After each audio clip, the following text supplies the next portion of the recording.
Hello and welcome everyone to another ModX Voices. Today I'm going to be joined by Mary Tingerthal, who was the organizer of the Construction Revolution Summit, which I also had the privilege of attending, and is a consultant working in the modular space. So Mary, welcome to ModX Voices, and tell us a little bit about yourself and your journey to modular construction. Thank you, Ivan. I'm really pleased to be here, and I really want to compliment you and Ryan Smith for putting together the ModX network. I found a lot of very helpful information there. So my name is Mary Tingerthal. I live in Minnesota, and I have spent a lifetime career in the field of financing affordable housing. I've worked for the for-profit sector, the nonprofit sector, and most recently in the public sector. I served as head of the Minnesota Housing Finance Agency from 2011 to 2019. And during that time, we really were able to increase the amount of resources going into affordable housing, with our last year spending more than $1.3 billion in terms of housing in Minnesota. And every year, what really frustrated me was that the cost of building new housing went up faster than people's incomes. My personal interest in offsite construction was developed through my connection with Carol Galante, who's also appeared on this podcast series from the Turner Center for Housing Innovation, when a few years ago, she introduced me to the folks from Factory OS in the Bay Area. And when I left the Housing Finance Agency a year ago, I found that there were few policymakers in Minnesota that were focused on tactics to actually reduce the cost of building new housing.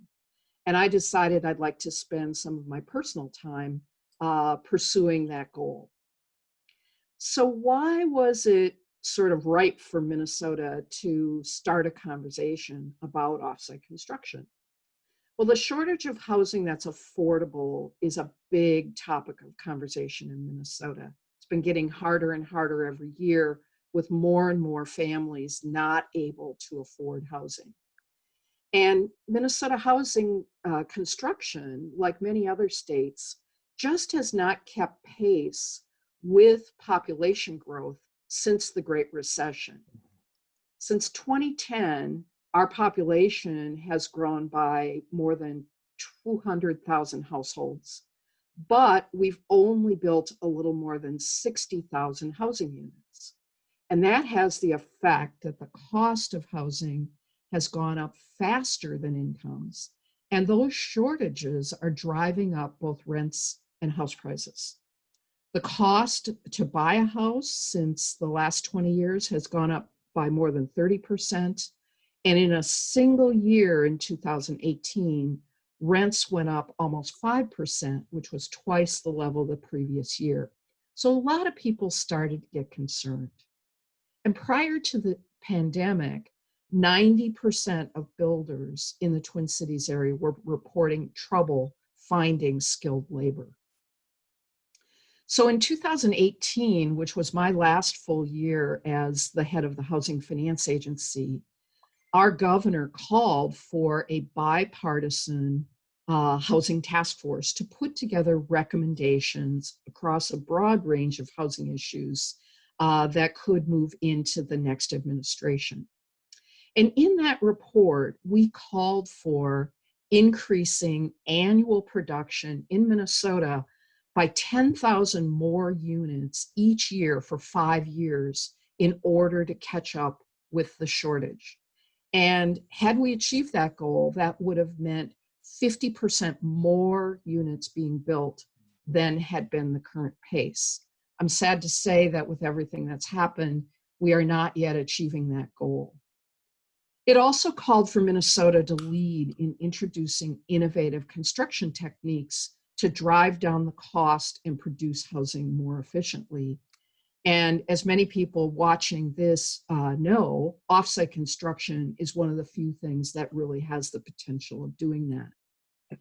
We cited in our report statistics from Scandinavia for offsite, with 45% of residential construction there being off-site compared to 3% in the US. And something people may not know about Minnesota is that there are many immigrants who settled here in the late 1800s from Scandinavia.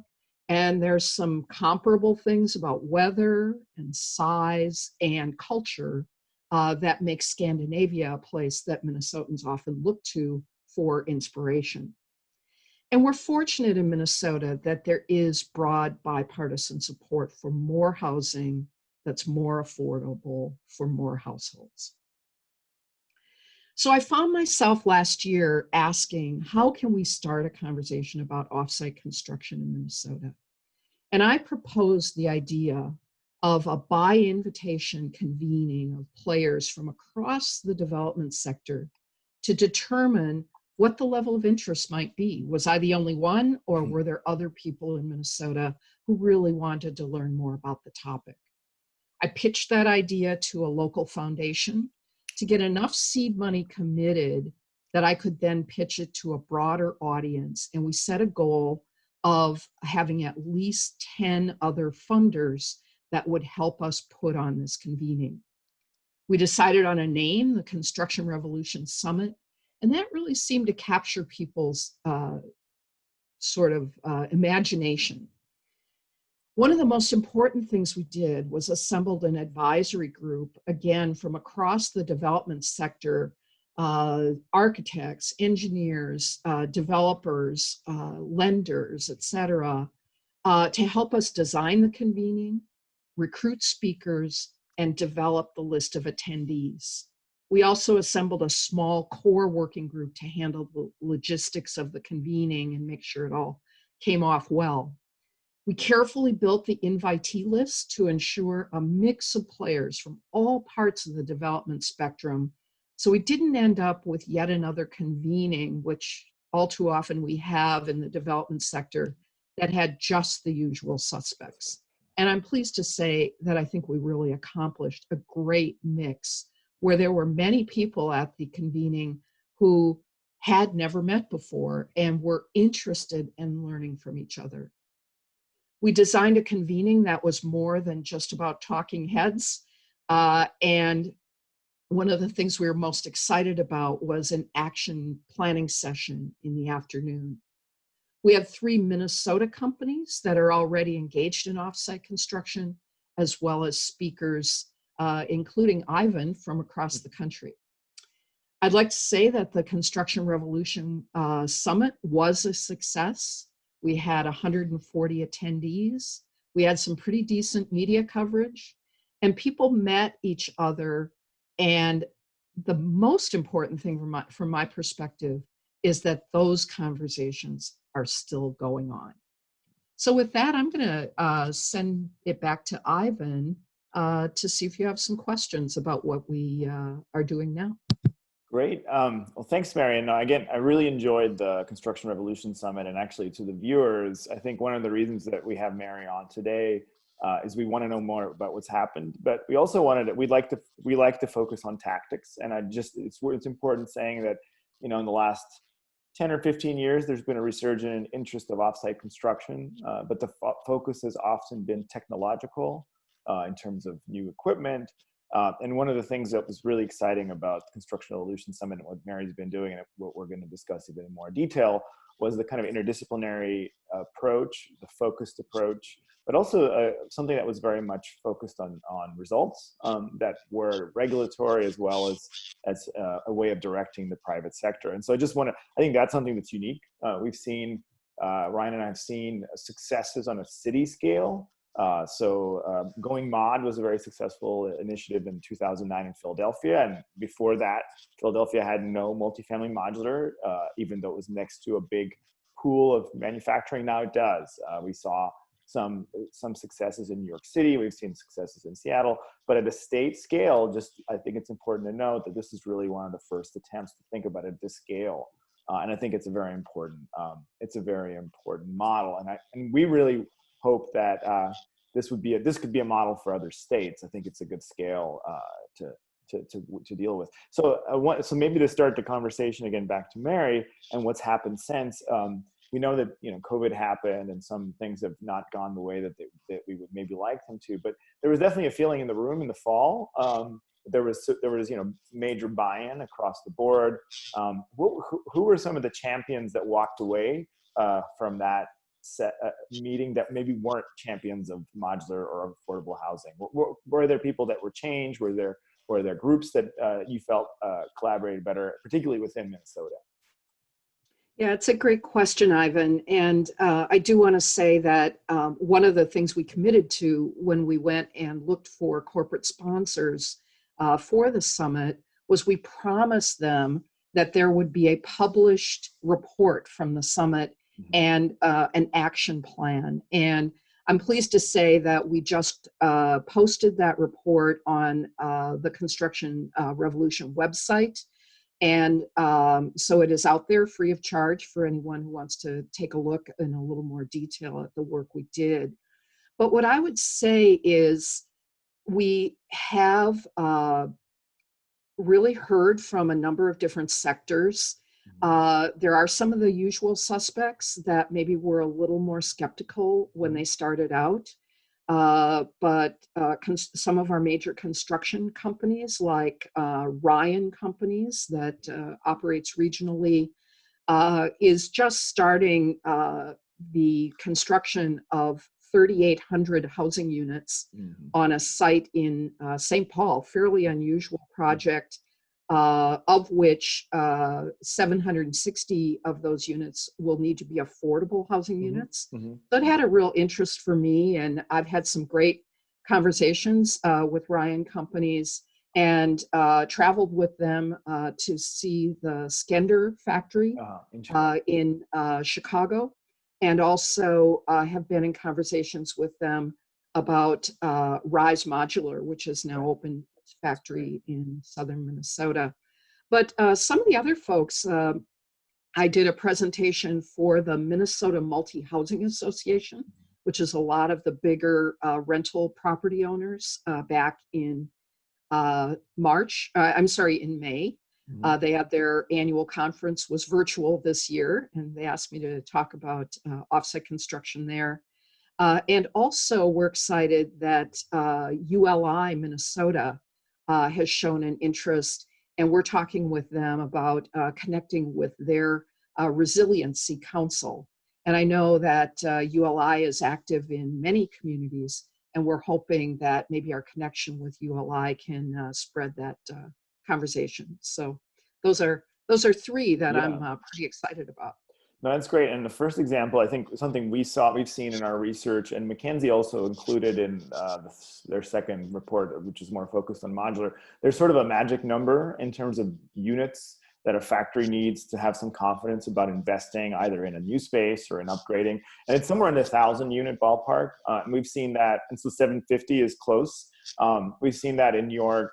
So one of the more innovative factories that was actually based in Brooklyn started off with an affordable housing project in East New York that was around that scale. So there's actually kind of a magic number to giving the industry, the modular industry, a little more confidence. Because what we've seen, actually, we've been speaking, that's why we like to really look at this, and it really is an interdisciplinary point of view, is that from the industry, from the modular industry, which is quite established, and while it's only 3%, that's actually, for a country this size, it's the biggest modular industry in the world. Now, maybe we might want it to be more of a market share. We might want it to be more sophisticated, but it's big.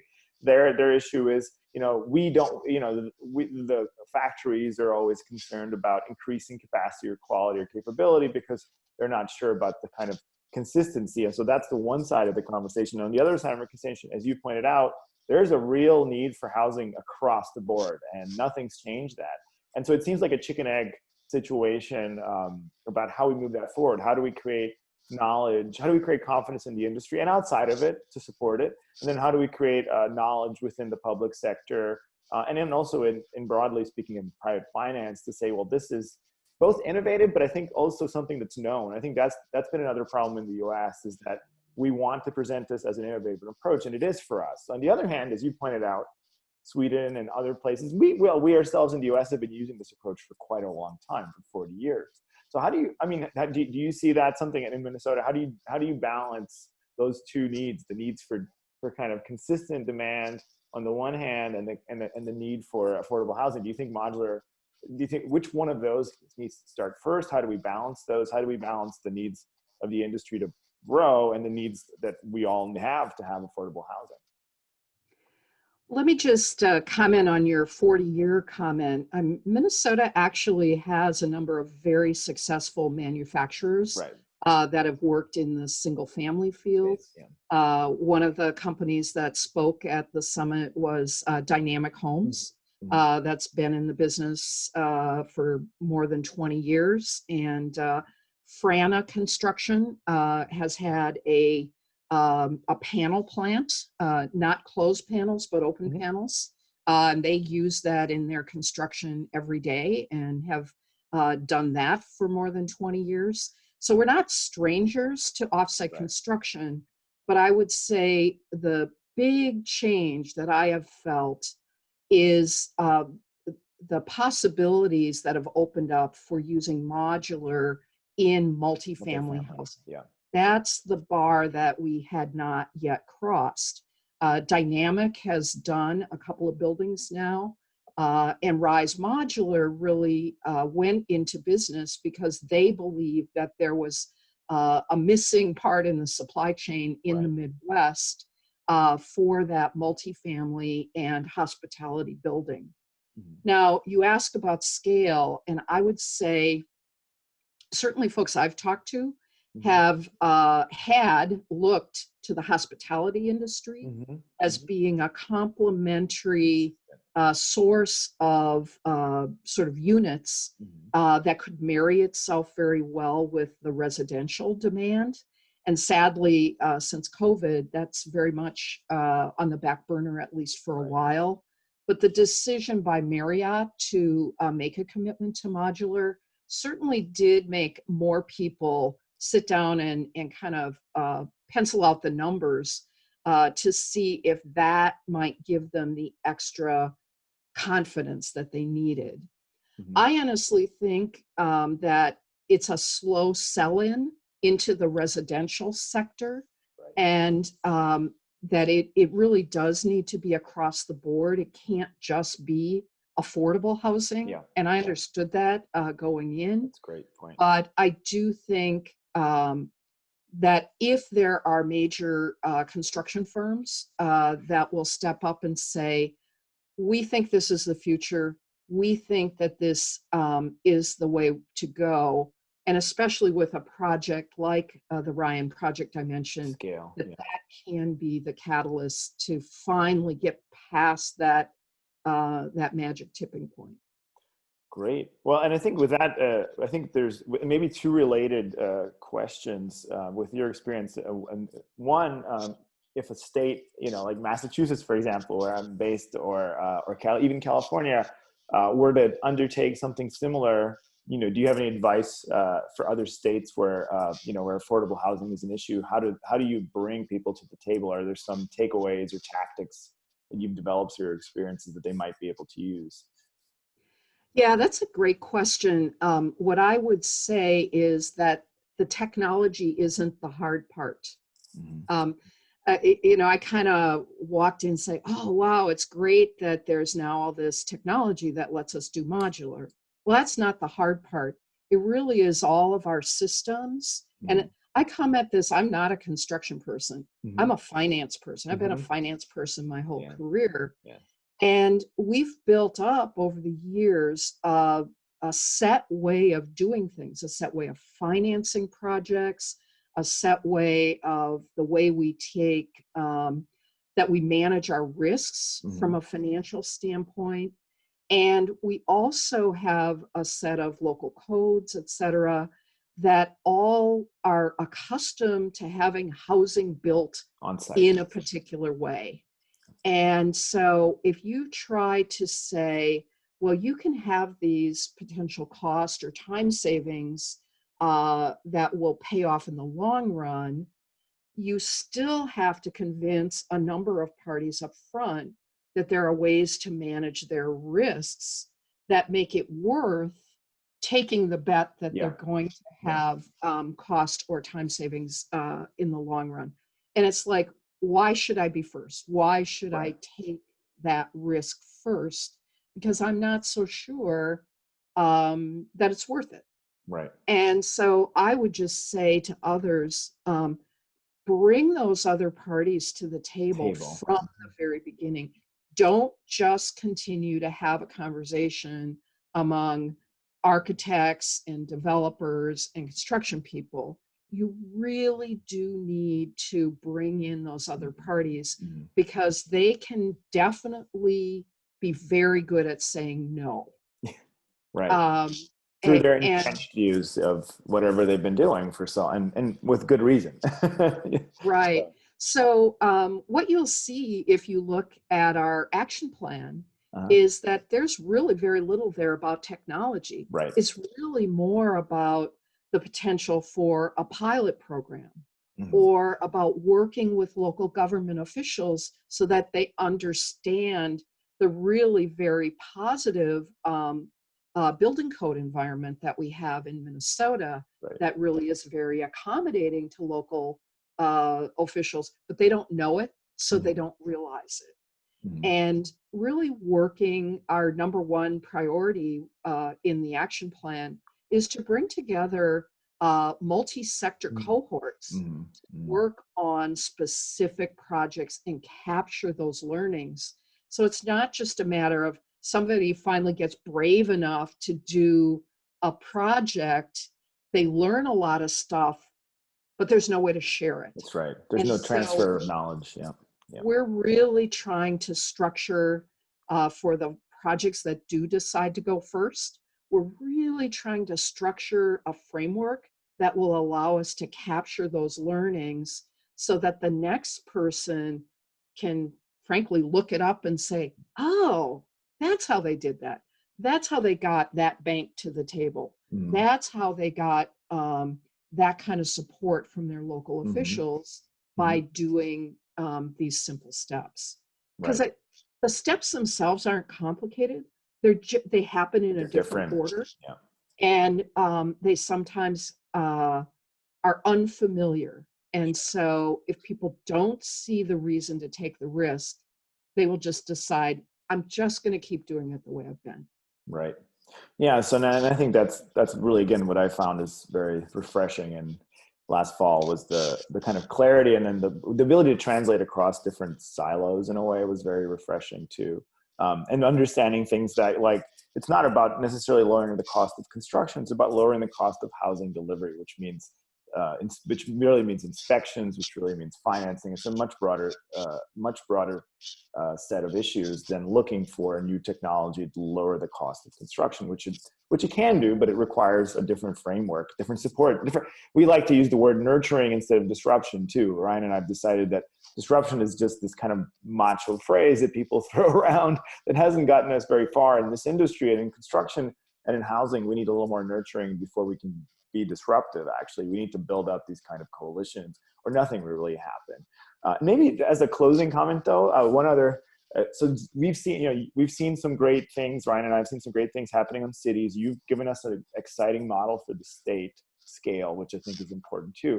But I also happen to be serving as an advisor, and you've spoken with them as well. HUD is, a big player in this space, and so HUD is very interested. It seems like to also make sure that what they call factory built construction, which is now called offsite construction, that to make sure that they understand where it is today and what they can do within their existing programs or with new programs to make the federal level more supportive.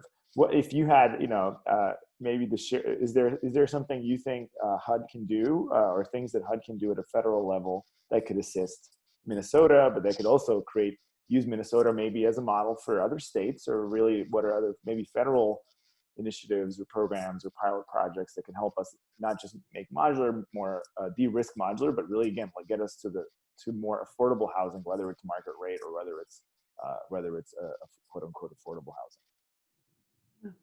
housing. Good question. And I did speak with the folks who are putting together that survey. And I really tried to emphasize what I just talked about a few minutes ago, that it really is less about the technology. Mm-hmm. It's really more about the systems that really have to respond and change.